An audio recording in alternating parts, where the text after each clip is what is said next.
할렐루야. 십자가 보혈의 사랑과 은총을 그 어느 때보다 깊이 체험하는 축복의 날이 되시기를 바랍니다. 오늘 말씀은 사무엘하 3장 12절에서 16절입니다. 아브넬이 자기를 대신하여 전령들을 다윗에게 보내어 이르되 이 땅이 누구의 것이니까? 또 이르되 당신은 나와 더불어 언약을 맺사이다. 내 손이 당신을 도와 온 이스라엘이 당신에게 돌아가게 하리이다 하니 다윗이 이르되 좋다. 내가 너와 언약을 맺거니와 내가 네게 한 가지를 요구하노니 나를 보러 올 때에 우선 사울의 딸 미가를 데리고 오라. 그리하지 아니하면 내 얼굴을 보지 못하리라 하고 다윗이 사울의 아들 이스보셋에게 전령들을 보내 이르되 내 처 미가를 내게로 돌리라.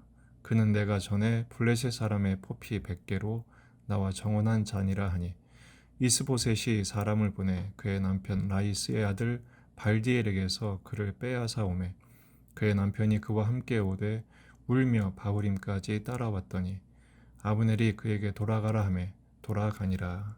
아멘. 본문에 계시된 주님은 어떤 분이신가? 다윗의 바닥을 드러내어 양육하십니다. 아브넬이 이제 딴 마음을 갖게 됩니다. 그리고 다윗에게 조용히 전령을 보냅니다. 이 땅이 누구의 것입니까? 나와 더불어 언약을 맺읍시다 라고 먼저 제안하죠. 내 손이 당신을 도와서 온 이스라엘이 당신에게 돌아가게 하겠습니다. 통째로 다윗에게 이스보셋의 나라, 자기가 세운 왕조를 넘기겠다는 것입니다. 다윗이 그 거래에 응대합니다. 내가 너와 언약을 맺겠다. 하지만 한 가지 조건이 있다는 것이죠. 미갈을 데려오라는 것입니다. 미갈은 다윗의 첫 번째 아내였습니다. 심지어 그리하지 아니하면 내 얼굴을 볼 수 없다라고 엄포를 놓습니다. 다윗이 지금 아브넬과 대화하는 것 자체가 당당하지 못한 뒷거래입니다. 어찌됐든 상대왕은 이스보셋입니다. 다윗은 이스보셋과 당당하게 맞섰어야 했습니다. 다윗이 또 14절에서는 이스보셋에게 전령을 보냅니다. 미갈을 내게 돌려보내라. 이 미갈은 전에 내가 블레셋 사람 포피 100개로 정원한 사이다 라고 말하죠. 조약은 아브넬과 맺고 또 이스보셋에게 그 말을 전하는 이유가 뭘까요? 이중 플레이를 하는 것입니다. 원래 미갈은 사울이 다윗에게 올무를 놓기 위해서 블레셋 사람의 손으로 다윗을 해치도록 포피 100개를 가져오면 미갈을 주겠다고 조약한 적이 있습니다. 다윗이 200을 죽이고 미갈을 얻죠. 하지만 다윗이 도망하는 처지에 되자 사울이 미갈을 발디엘에게 줘버린 것입니다. 이스보셋은 사람을 보내서 그 남편에게 미갈을 뺏어오라고 명령을 합니다. 남편이 따라오죠. 국경지대까지 따라오다가 아브넬이 돌아가라고 합니다. 어디 점잖게 말했겠습니까? 결국은 강제로 두 사람 사이를 찢어 놓은 것입니다. 사무엘하 말씀을 보면 분명히 다윗에게 은혜를 주셔서 다윗은 점점 강하게 하시고 사울은 점점 기울게 하시는 하나님의 섭리가 작동되고 있는 것은 틀림이 없습니다. 하지만 하나님께서 다윗을 세우신 것은 다윗이 훌륭해서가 아닙니다. 다윗은 단 한 번 골리앗을 쓰러뜨렸던 믿음으로 여기까지 온 것이고 그런 다윗을 하나님이 구비마다 다윗을 일으켜 세우시죠. 광야에서도 낙심했을 때도 주저앉을 때도 일으켜 세우십니다. 그렇게 한참을 양육하시지만 다윗도 잠시 힘을 가지고 방심하게 되면 그 속에 있는 사울의 본색이 여지없이 드러나게 됩니다. 지금 오늘 본문에서도 아브넬이 손을 내밀었을 때 다윗은 하나님께 묻지를 않습니다. 스스로 싸우려 할 때 다윗 속에 사울이 튀어나옵니다. 그 절정이 바로 밧세바 사건이고 인구계수 사건인 것입니다. 사무엘하를 통해서 하나님이 목적하신 것이 무엇인가? 다윗 위에 쌓은 나라가 아니라는 것입니다. 다윗이 훌륭해서 다윗을 선택한 것이 아니고 오직 하나님의 은혜 위에서 세우는 나라, 다윗조차도 하나님의 은혜 없이는 설 수 없는 존재임을 드러내시기 위함입니다. 우리도 때로는 내가 원하는 내가 아닐 때 우리는 좌절하게 되죠. 바로 그 순간이 하나님의 은혜가 작동하는 순간입니다.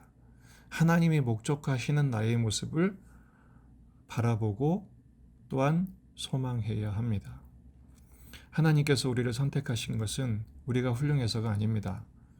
우리는 여전히 미약하고 아무것도 아닌 존재지만 다윗처럼 하나님 앞에 철저하게 처음부터 끝까지 은혜로 세워진 그런 사람, 그를 통해서 이루시는 하나님의 나라를 우리에게도 보이기를 원하시는 것입니다.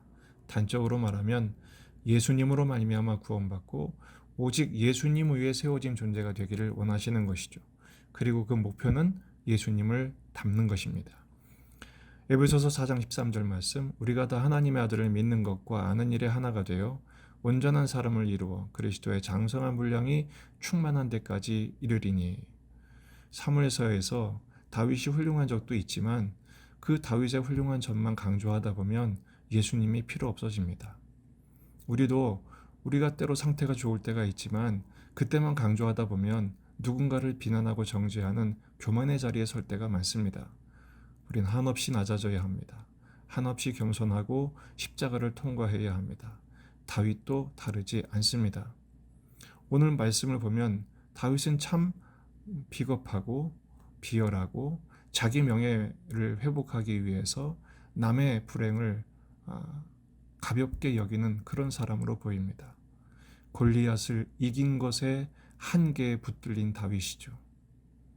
하나님은 이 다윗 속에 있는 밧세바 사건과 또 인구괴수 사건의 그 바닥까지 끌어내리십니다.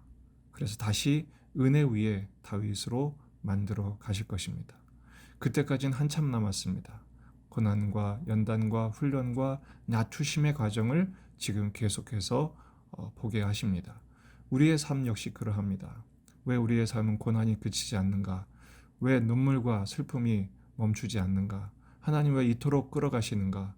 계속해서 더 겸손하게 하시고 은혜를 구하게 하시고 오직 십자가 위에 세워진 십자가를 통과하며 보혈의 은총으로 구원에 합당한 열매를 맺도록 우리를 빚어가기를 원하시는 것입니다. 그래서 하나님이 정말 다윗을 세우기 원하시는 목적은 시편 51편 17절의 모습입니다. 하나님께서 구하시는 제사는 상한 심령이라. 하나님이여 상하고 통회하는 마음을 주께서 멸시하지 아니하시리이다. 오직 주 앞에 참회하는 심령으로 자복하는 마음으로 엎드릴 때 계속해서 은혜를 주시며 우리를 정결한 존재로 만들어 가실 것입니다. 오늘 우리의 본질적인 연약함과 부족함이 또 여실히 드러날 것입니다. 그때마다 십자가 앞에서 폭로당하는 삶을 고백하고 더 겸손히 엎드려 회개하며 십자가를 통과할 때 우리 주님께서 나도 모르는 사이에 한 걸음 한 걸음 주님을 닮아가고 한 뼘씩 한 뼘씩 자라나게 하시는 주님의 목적하신 그리스도의 장성의 분량에 도달하는 주님의 제자가 되게 하실 것입니다. 그 믿음을 가지고 어떤 형편에서든지 주님을 소망하고 은혜를 간구하며 오늘 하루의 삶을 감당하고 승리하시기를 주의 이름으로 축복합니다.